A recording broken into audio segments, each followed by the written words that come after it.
Day 8. Today's Sunday. It's about what, 6:20 a.m. and we are getting ready to exit the ship. As you can see, there's a huge line all the way to the back of the MDR up to the promenade. So there's a lot of people that wants to exit the ship really early. These are the people that actually have flights that leave probably earlier or either want to leave earlier than usual. And these people like us are the one that has suitcases with us. They didn't get like team on the cruise to take it out to the port. So as you can see, you want to exit the ship this way. You gotta get out early. You gotta get up early. The exit is usually around 8 a.m. I believe. And it's 6:20. It's already packed and busy.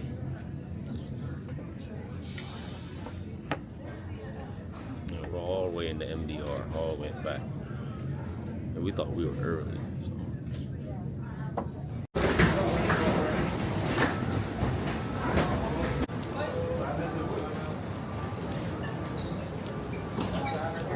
As you can see, all these people are exiting the ship this morning.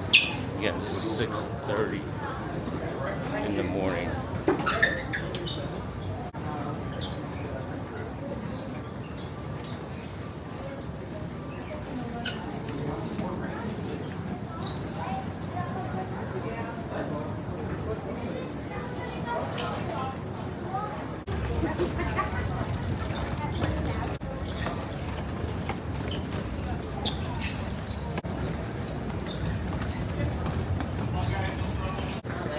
So we just got back, we just got through the security. It is busy here in Orlando. It was around 7 o'clock.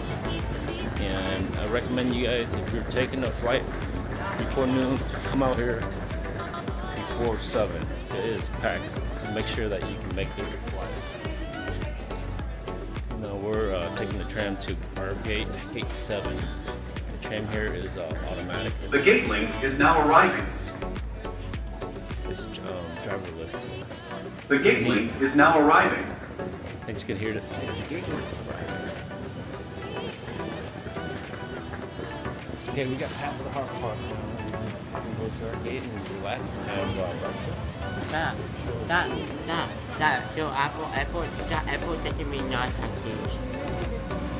Stop. Gates 1 through 29. Gate 1 to 29. We're at gate 7. Next stop. Gates 1 through 29. Lift it up. Lift it up.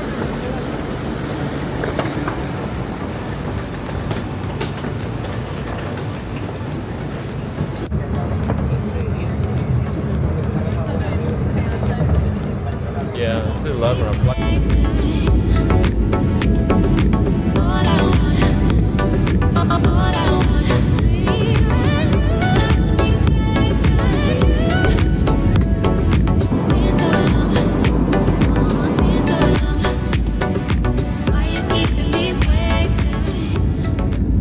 Hi guys, welcome back. I'm home safe from Wonders of the Sea cruise. It's been about a month, a little over a month. It takes a while to do these videos, so I'm trying. This is the last one I'm doing, so I'm trying to, get it out. Give you some tips and pros on what to do or what to expect on your cruise. The first question we asked ourselves when we booked this trip was, can you feel the boat rock? We worry about that the most because of motion sickness. It was a large group of us going, and we just want to make sure everybody's feel comfortable and not get sick during the trip. It all depends on the sea choppiness, right? Modern cruise ships have stabilizers that extend from the hull underneath the water that minimize the rocking motion. Most of the time in calm water, you usually don't notice this, but you might occasionally hit a swell and feel some motion. There were several nights where the shows actually got canceled, and one of our members did get motion sickness because of the rockiness of the ship. It also depends on the person, the feel factor, including the size of the boat and your own personal sensitivity of motion sickness. I do recommend bringing motion sickness meds. Now the ship do sell those meds on the unbox, as you can see if you watch my video. They're a little bit pricier, so recommend bringing your own to save a little bit money. What do you pack? We like to travel light. So we pack everything that was pretty light, not much, only stuff that we really need. Again, as I mentioned earlier, your personal meds, motion sickness, pair of tennis shoes. If you like to do rock climbing, zip lining, you also require socks for that. You also want to pack a nice outfit for your dress your best day. There was 2 days of that where we had to do. I just wore some polo shirt. You can wear, you know, I just wore polo shirts and some jeans. And some people were wearing suits. So it all depends on what you want or how you prefer. Also bring some sunscreen and some comfortable shoes or sandals. I wore sandals, but make sure they're comfortable, which one you bring. Also bring some cash for your itinerary port stops. They have a lot of souvenirs, some shops. Some of the shops don't take cash, so I recommend bringing a little bit of cash, and so that you can go shopping and tip if you need to. The next very important thing is you bring your ID, passport, and make sure they're valid. 6 month to expiration date. Make sure they're valid, because you gotta have that. Just even bring it with you on the internet port stops, because just in case you get stopped or wherever, you have the ID with you. Embarkation date. On the day of your entrance of the ship, you're gonna need your ID, your passport. You're gonna be screened like you're at the TSA airport. It's just pretty simple, good security to make sure everybody's safe. And of course, I didn't have a problem with that. I thought that was a good thing to do, to get screened and check for everything, because you're on the ship with like almost 10,000 other people. You want to make sure you're safe, and then that was a good thing. I didn't mind going through security checkpoints and stuff. Now, your main luggage will be taken to your stateroom. So the day before you go sailing, they're gonna send you an email and then tags, and you gotta put those tags on your suitcase. And then once you put those on your suitcase, when you get there at the port, they're gonna take those luggage upstairs. Now, you're allowed 12 pack of 18 oz canned water pop. Now, you're gonna have to take that yourself. You're not gonna be able to leave it with your luggage. So something to think about if you're trying to save a little money, a little more hassle. But each stateroom gets one 12-pack, 18 up to 18 oz of a pop or can. Now, once you pass security and you get on the ship, you're going to be able to use all the services already the ship's providing. Like you can go under the water park slide, you can do the rock climbing, flow rider. Everything's going to be operating like it's the first day of your cruise. What we did was we went to Windjammer, of course, and ate, and that took us about an hour. And then that first day, the Windjammer is packed. So it's because that's what everybody's gonna do. Everybody gets on the ship, they want to try the food, and but you're gonna be able to carry your personal item, and you're gonna be able to walk around. But after we ate, we did our security safety checks or training, and that's one thing. The ship's not gonna leave until everybody on board does that. So that's one thing you're gonna have to do. You're gonna need an email, your personal email and everything, to set up that with the app that they have, and you can sign in group wherever and go as a group, get trained. But it was pretty fast, pretty simple. But we did that next, and by about 3 o'clock, they were saying at 4 o'clock the stateroom would be ready, but our rooms got ready at 3 o'clock, so we went back to the stateroom and kind of get everything unpacked and get everything ready. And some of our stateroom and some of our stateroom luggage was not all there yet, so your luggage will be delayed. Depends on the amount of people on the ship, and we have total 5 rooms. Most of our rooms all got our luggage except 1 or 2 rooms. As for the stateroom, how did we like it? It was clean, it was nice, had plenty of charging ports, but I do recommend bringing extra charging USB charging ports if you have a lot of items or iPads or whatever electronics to charge. Now, we recommend staying in the middle of the ship and above level 6 or 8, so you won't be able to hear or feel the motion sickness as much.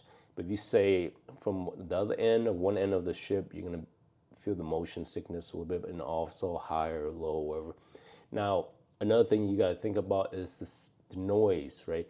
We stay in the Park Central, our stateroom was in the Park Central room area, so it wasn't as noisy because Park Central attract a little bit more mellow people, more relaxing atmosphere. Now, you stay at the boardwalk, wherever, you're going to be able to hear the Aqua Theater when they perform and everything. Something to think about too, the sound, the noise, and the location. And again, middle of the ship, you actually get to go back and forth a lot quicker and easier from one end of the ship and wherever you need to go. We also had a virtual room. One thing I didn't like about was the heat that emit from the LCD screen, because it was a large screen.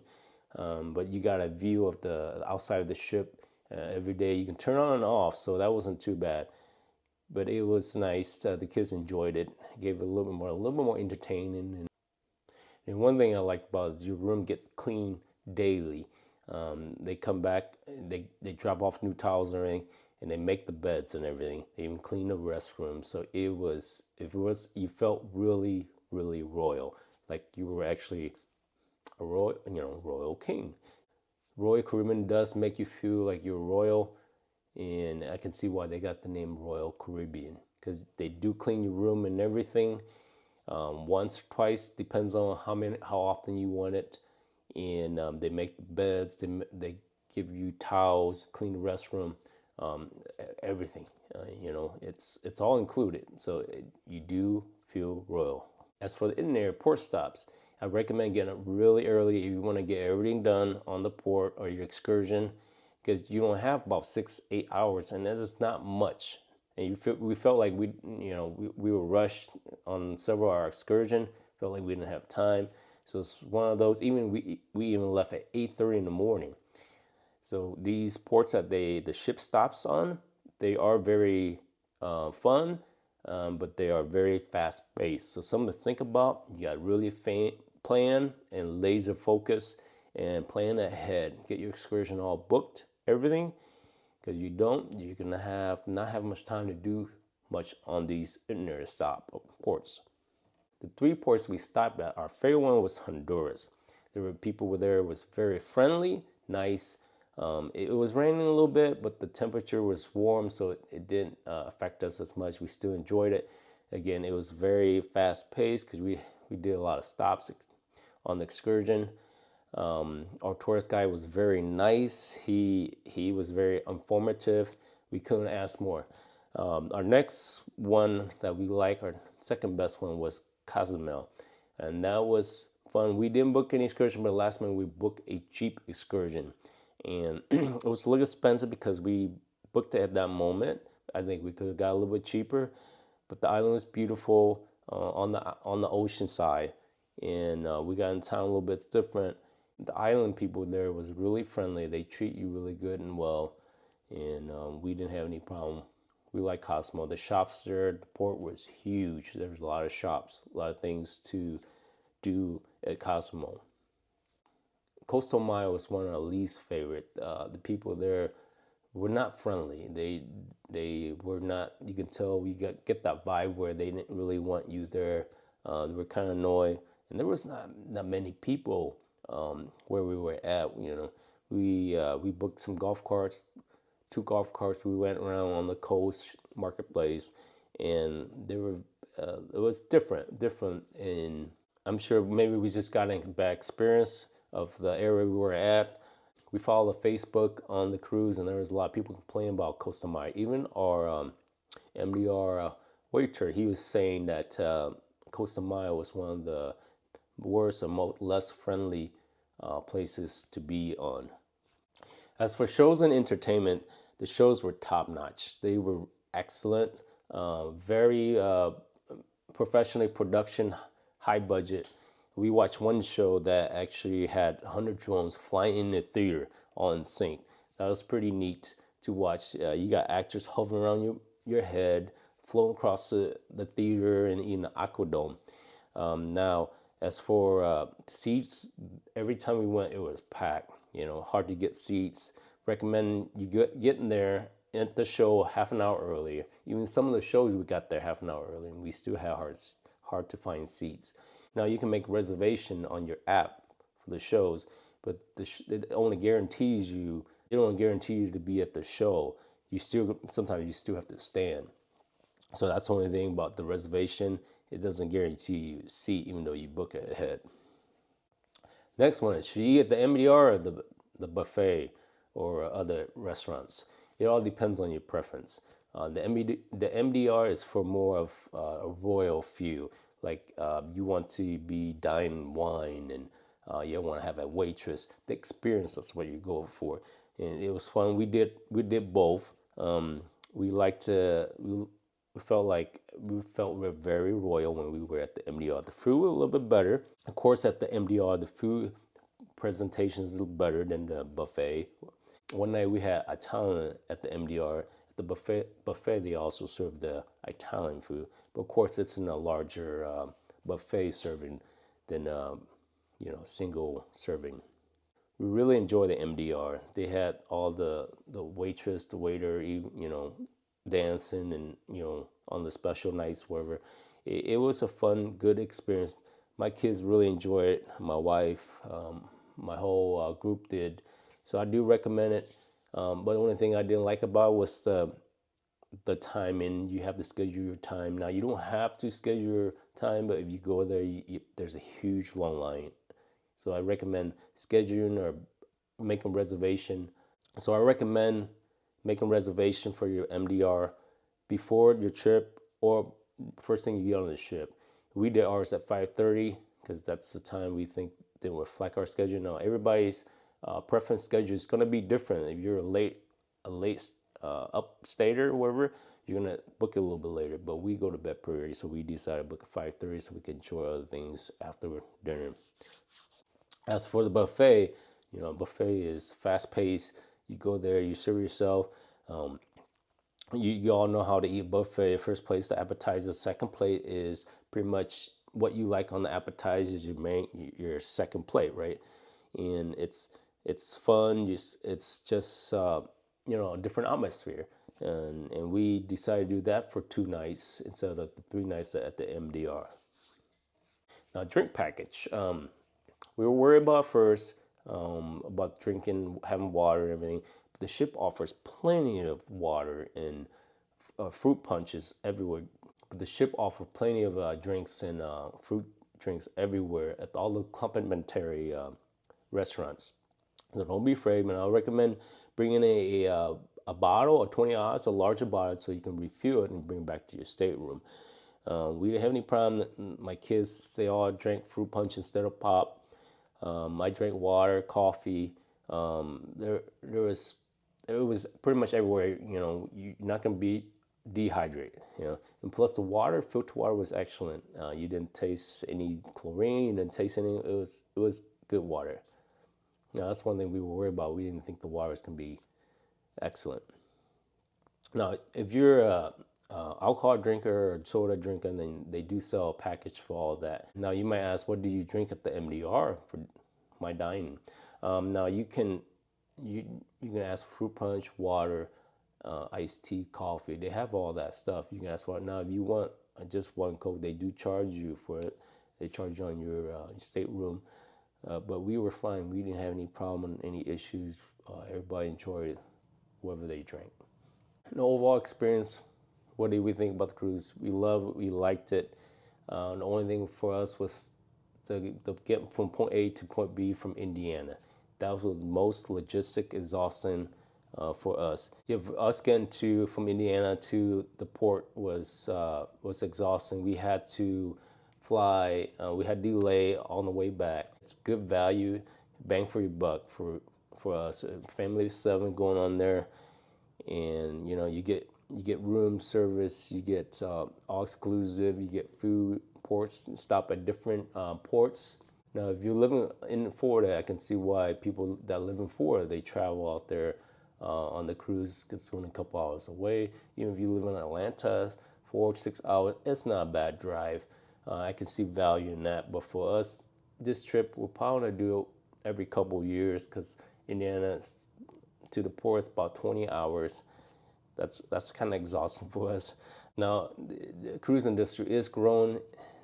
Just last year, I'm sorry, 2023, over 30 million people went on the cruise, and I expect this year it to grow 6 million, so it'd be 36 million or more people traveling. Cruise industry is booming. I can see why. It's fun. It's it's value. You find value, and keep coming out of these big ships. Icon, that's huge, even bigger than Wonder of the Sea. It feels like you're on a large ship that has everything you needed, everything you want to do. It's going to keep you busy. You're not going to be able to do everything. We thought we were going to be able to do everything and run out of stuff to do, but we didn't, and as for all those specialty restaurants, those, we didn't even try those. Those are maybe for next time when you go on the ship, if you're bored, try, for people that actually are bored with the buffet or the MDR, you can try those restaurants. So there's a lot of things to do on the ship. Now, the thing about going on a large ship is you get all the activities, more things to do, more restaurants, more pools, just a bigger ship overall.